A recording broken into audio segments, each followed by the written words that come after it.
All right.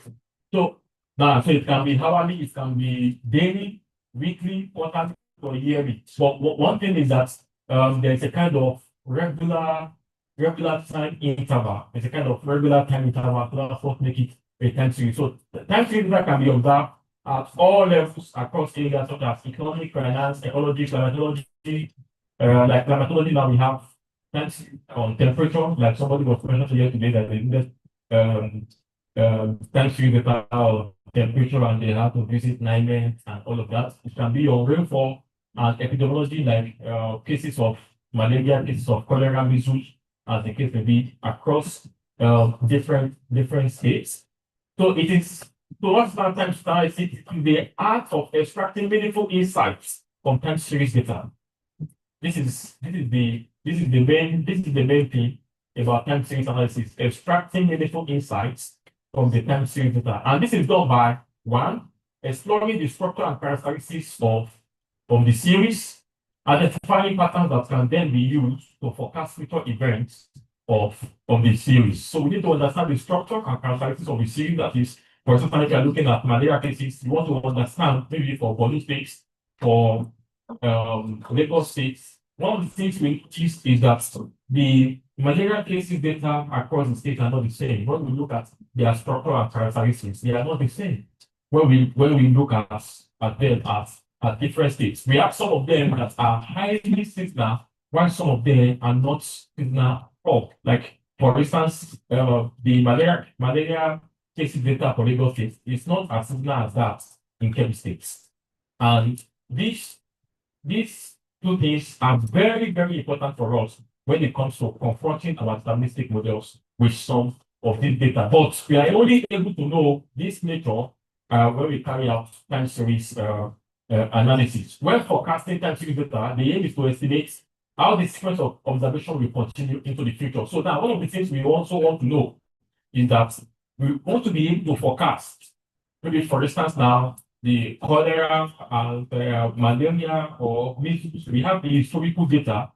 One of the things that the time series does is that the time series learn from the past data in order to forecast into the future. Let's say, for instance, now we have a time series data of measles or of malaria or of cholera that span about 10 years. And you want to know what the cases will be maybe in the next 6 months, in the next 1 year, just as to have an idea of how you need to prepare as to mitigate the risk of some of these diseases. So that's very important for us. And that's one of the things we gain from time series analysis. It's a very powerful tool that can be harnessed in order to predict, to forecast into the future of malaria cases or cholera cases and whatever the disease may be, at least for us to gain insight or idea of what we should be expecting. Why? Because it's going to be learning that from the historical data.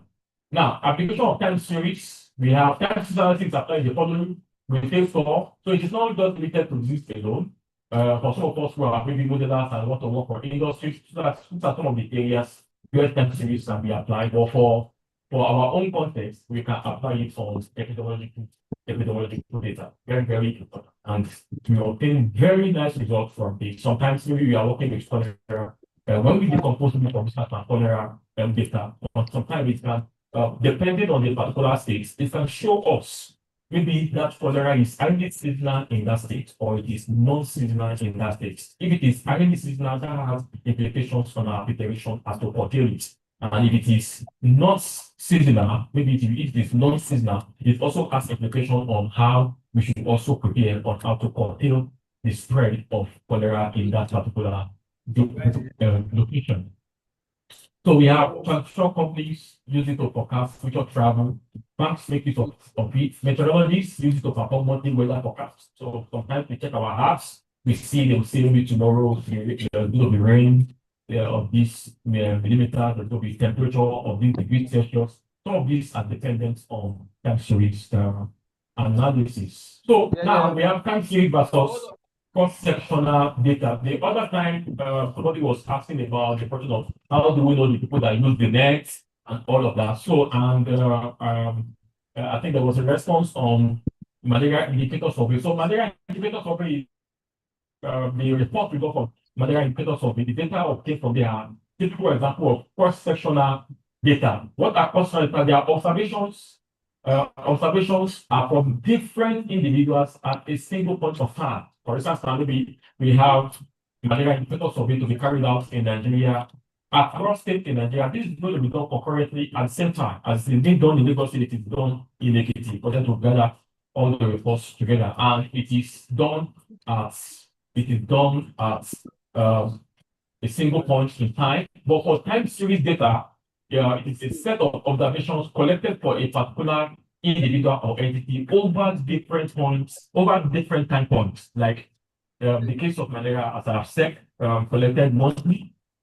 We understand like 10 years or temperature, rainfall, humidity, aridity, and all of that, spanning a quite number of months across a number of years. In constitutional data, the time frame is kept fixed, while observations are taken from different individuals or locations.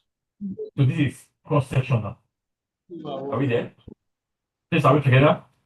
All right. So the time is fixed, but for time series, the time is not fixed.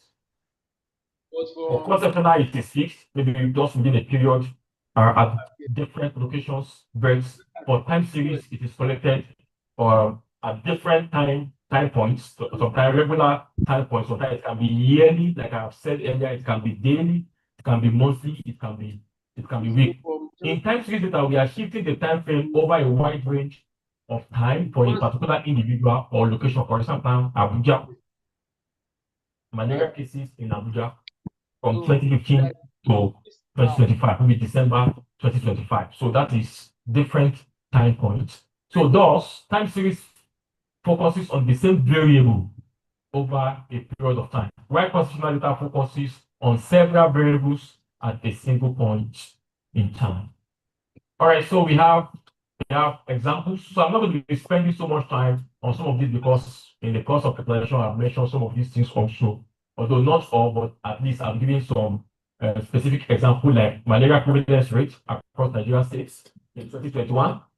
This one we can get it from the malaria indicator survey or the DHS data. Then we have the time series, which is monthly malaria cases in Abuja from 2015 to 2023. So this is an example of cross-sectional data, and this is an example of time series data. So for instance now, somebody may ask that maybe we can use cross-sectional data for time series. We may not be able to use cross-sectional data for time series. Why? Because it's not collected at different time points, spanning a long period of time. But that's why we call it time series analysis. Please, are we together? Time series analysis. That means you must have a series, different time points collected regularly, monthly, weekly, daily, yearly, as the case may be. All right, so we have data examples, panel or longitudinal data. So this was observation on different cross sections over time, combination of both cross-sectional data and time series data. For example, annual malaria mortality rate of different states in Nigeria between 2015 to 2024. These are examples of panel or longitudinal of 10 companies over 8 years. Yearly sales of 10 companies over 8 years. Yeah, then over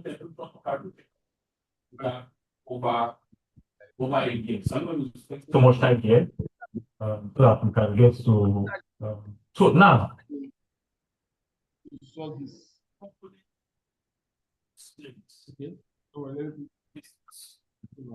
so we are entering into the integral part of it now.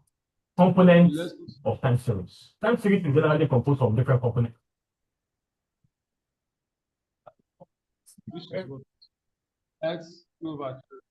Very key to time series analysis. And for modelers to be maybe confronting their models with data, sometimes you notice about increase and decrease as specific period of time. For example, you can have malaria data that span about 10 years. Maybe within the first 5 years, there's an increase in the malaria cases.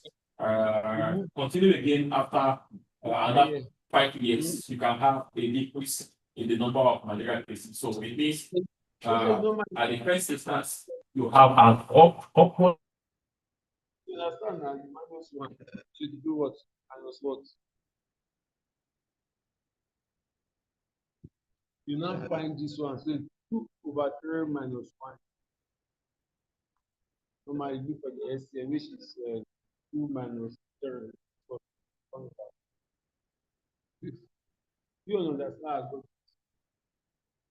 Over. So it will be minus 1 over what?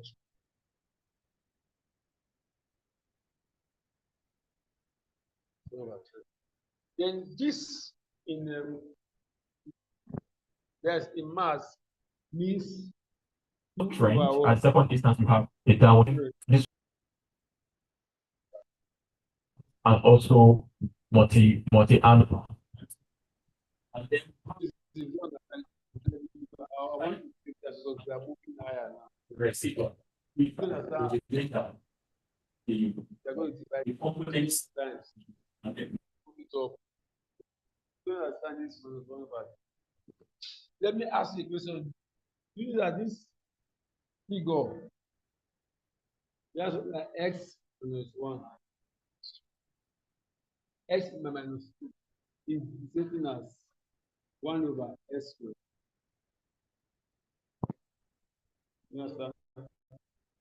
Yes. X minus 2 is the same as what? 1 over s squared. So if because of minus, this one will be what?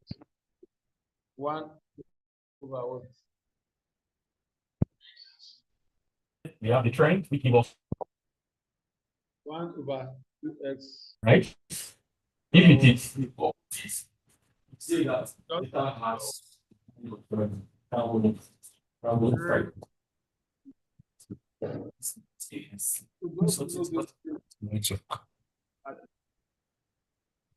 Okay, wait, let me say. So it's also friends. You actually take this one down. Okay, so we have seasonalities.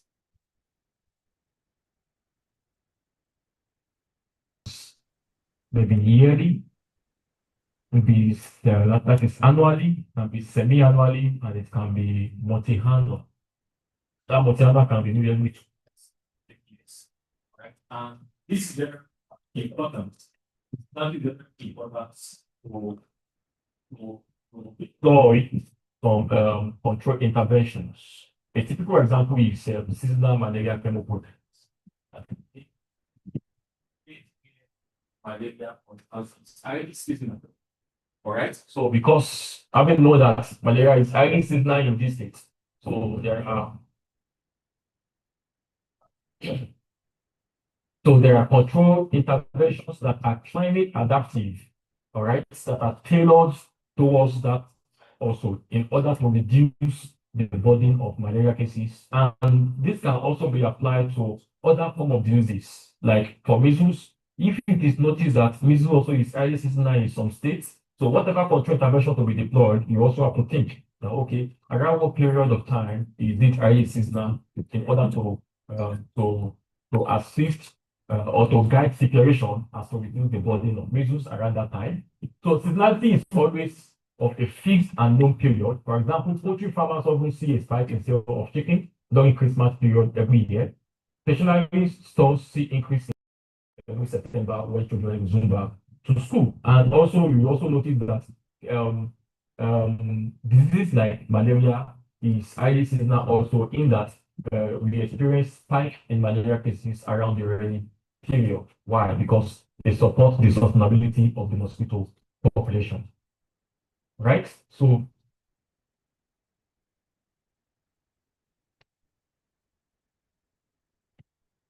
all right, so we have the cyclic. So we have the cyclic. A cyclic pattern exists when data exhibit rises and falls that are not of a fixed frequency. Are we there? Rises and falls that are not of a fixed frequency. You can see a polygons. We don't know how frequent. We don't know, is it annually? Is it semi-annual? Is it multi-annual? So we don't know. It's just continuous like that. So a cycle occurs at irregular intervals, and when a particular epidemiological data exhibits this kind of behavior, it may be very difficult to track such disease. If fluctuations are not of a fixed frequency, then they are cyclic. If the frequency is fixed, the pattern is seasonal. So that is what differentiates cycle from seasonality. These are we together now? So one is fixed, one is not fixed, one is irregular. So for instance, an economy might go through cycles of growth and recession that don't occur at a fixed period. And sometimes the stock market may also experience cycle because the not highly seasonal.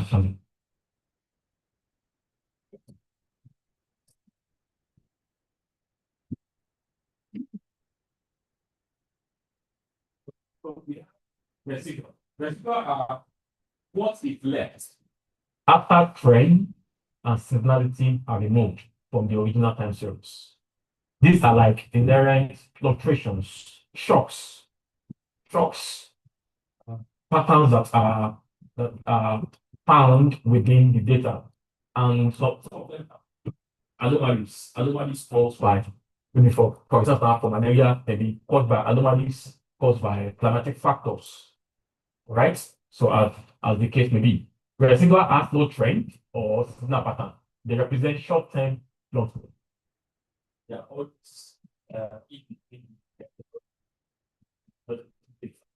so as modeler, sometimes you want to ensure as much as possible that your model is also able to capture these parts of the epidemiological signals. So time series decomposition. Time series data decomposition is the process of separating a series into its components. The trend, seasonal, and the residual. And sometimes you also want to know that in this data, which one is stronger in the data? Is it the trend? Is it the seasonal or the residual? You also want to know that. Because, like I said, the important malaria in particular, the nature of the data is not the same. Everywhere it's not the same. For instance, now there are states within Nigeria that are predominantly rural. They have rural settings, like for instance, now Zamfara. Zamfara is a state that is predominantly a rural setting. But Lagos State is an urban setting where we have civilization, a lot of improved house drainage, and all of that in compared to Zamfara State. So the dynamics of malaria in that place is quite different from that of Zamfara State. And apart from that, the ecological zones where both of them are situated also, they are quite different. Lagos is around maybe the tropical rainforest, while Zamfara is in the savannah, where rainfall is not as abundant as in Lagos. Rainfall pattern in Lagos is a kind of perennial, but that of Zamfara is seasonal. All right. So the nature of the data seems to be different. So now, if you want to use the idea of the idea you use to capture Zamfara State for Lagos, you may be having quite different results. Why? Because the nature of the fluctuations there are quite different. All right. So sometimes you want those time series, your time series, to get insights that which one is predominant as far as this state is concerned. All right. So we have so I've talked about this, the trend, the seasonal, the remainder when we decompose. So all this part would else here we have the trend, analysis, and also the residual. So all of these are very important when you want to integrate some of these things in your model as to capture to explain the data better. All right. So this is a typical example of malaria in Bauchi State, Nigeria. So this is the time series plots of malaria cases in Bauchi State running from. So now, yeah, that data. The SPL, the composition from that data, the seasonal and also the trend. This is the original data. So look at the trend. Are we see the trend? This is the trend of the data. And what do we observe? We can see upward trend, isn't it?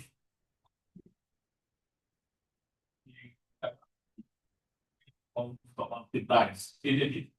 All right, from someone to die. So you want to ask that, okay, around this period, maybe stabilize?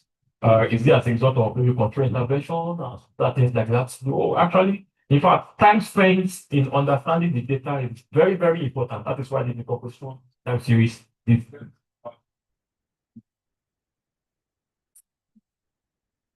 Yes, absolutely. Yes, and we have all the same things now, right? Right. So that's the two around this time. And then we also have the seasonal. We have the seasonal components. We have the seasonal components, which give us the systematic peaks across the years, and you will see that we have single peak, right? Almost here. So we can see, let's see, you can see here like that. This one has on one side. I think we kind of those ones within the game. That's what it's doing. And so it's pretty much the receiver. You can capture, we are trying to capture signals of the epidemiological data of I think the malaria cases in biology states. So this one is just talking about the remaining fluctuations after we have removed the trend and also the seasonality. We did that. That's also the close thing. And these bars that we are seeing here, these bars that we are seeing here, these bars that we are seeing here, they have the information to do. The smaller they are, the more stronger that particular component is in that. This are we together? So like in this case, look at which one has the solid bar. This is the original stuff. Let's forget about this. So we're looking at 1, 2, 3, which is the trend, signal, and the residual. So which one out of the three, which one has the smallest bar? The trend, right? That means the trend is very strong in that particular data. So one of the things you want to, so you will see now that if as a modeler, I want to work with boundary states, I'm seeing this information, that means I should be concerned that my model should be able to capture the trend. Let's arrange together. So I should be concerned. So you can see. So this is people that stakeholders that are able to see that okay, the behavior of trend of the data over the years. And you can see in this data that it is play true. Then you can begin to ask quite a number of questions in this.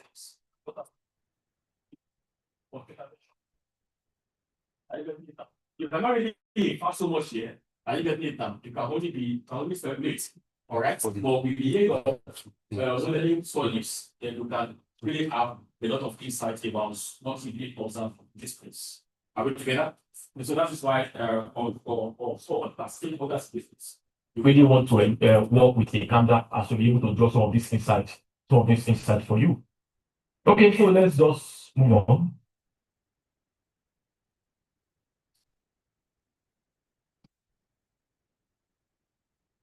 So the other strong hydrogen is not really not that the remainder is that so it's just really not that the other data, the trend and the sensitive, all right, they are stronger in that data than the other inherent fluctuations. Are you getting it now? So what's just for that the residual is also strong in the data.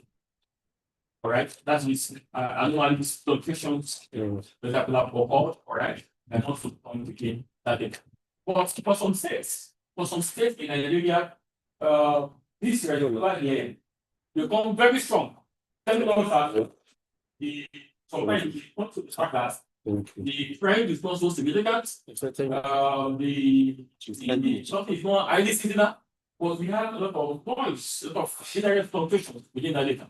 And I think that will transfer in Lagos State. With Lagos State and some other states will now slow transfer in Nigeria. Okay, so at least you can see now that we are just from decomposing the data, we are seeing some level of information.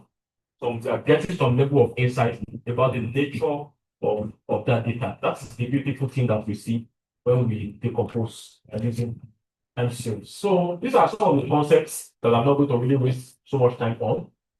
These are some of the concepts in in time series. That's some of the concepts in sorry, I want to keep track of the time. Shoot.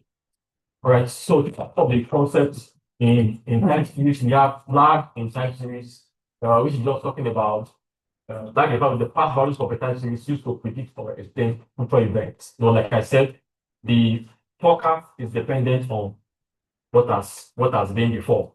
All right, and that is done by checking some of the correlation between uh, the correlations within the time series, what is called the autocorrelation. So these are just some of the things that we do. Just to show us the kind of final results of after all of this, forecasting. Like for instance now, after some things have been done, uh, this is the data itself, correct? So after it has been trained using the time series model, what we are seeing here is a kind of test and train, correct? We have fitted the model using time series. Then we use the model to forecast for future events, although you still using the uh, it's just like you have 10 years data, all right? So you divided it into two, 8 years and the remaining 2 years. So you use the 8 years to train the model, all right? After you have done that, now use it to forecast for the 2 years of which the data you have. So that result, you compare it together, and you can see that both of them are matching. Then we can trust this as the forecast into the future of what malaria cases may be. And this is like the forecast into the future to give us an idea of what malaria cases will be in the future so that to prepare ourselves as to curtail the spread of malaria. So I'm going to stop here for now, maybe to entertain one or two questions. So thank you for listening.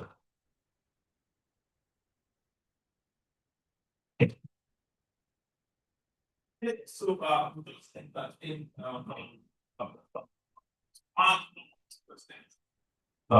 one beautiful thing you have seen there is anyway, we have said we cannot touch everything. I think Prof was talking about a lot of time series tools the other day. Wavelet and all of that, but we can't even go there. So this is just to show us little thing.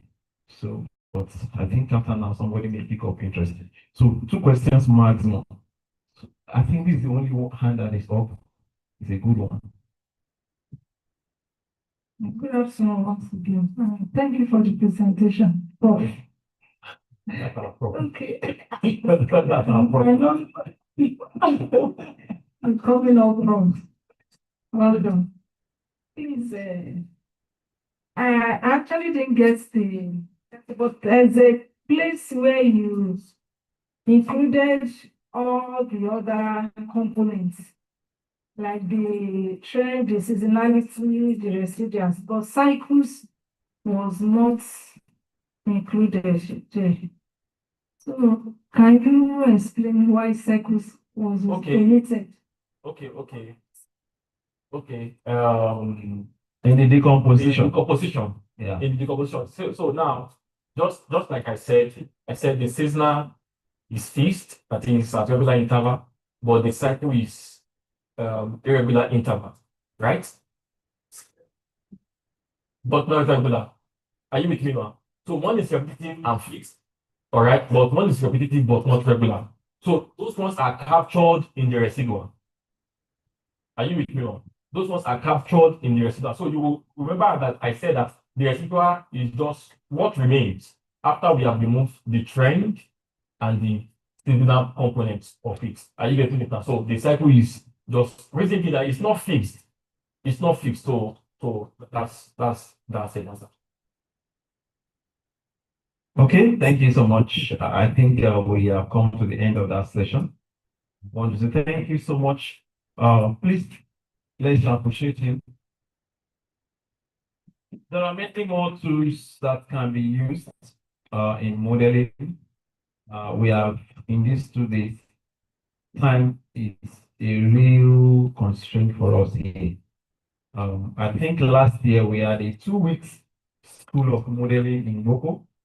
And you can be sure that 2 weeks was also not enough. So I can imagine that 2 days can never be close to being enough. So that's why we can only touch. Yes. And I think by August we're having a 3 weeks training on machine learning. Again, free. Uh, any, yeah. Oh, yes, it's the fourth school of modeling. You know, the way it's going, when we started the countdown, the first school of modeling was 3 days. That is for 3 days. Uh, the following year, the second school of modeling, we had it for 1 week. And then last year, the third school of modeling, we have for 2 weeks. And somebody said during that time that maybe next one is going to be 3 weeks. Yeah. And we're looking at this person that you don't know what you are talking about. Where do you want to get the, but it seems the person was speaking prophetically.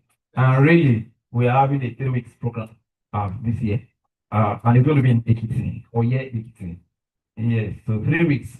And then you'll be there, you can apply. If you are going to be having more time to do real modeling in that situation. So yeah, anyway, so just you can apply and then let's see. I think last year on the accommodation was free. I don't know. Okay, we'll talk about that. Why not? Heaven can be open to us, and the Lord we can supply our needs. We always, yeah, He's going to supply our needs.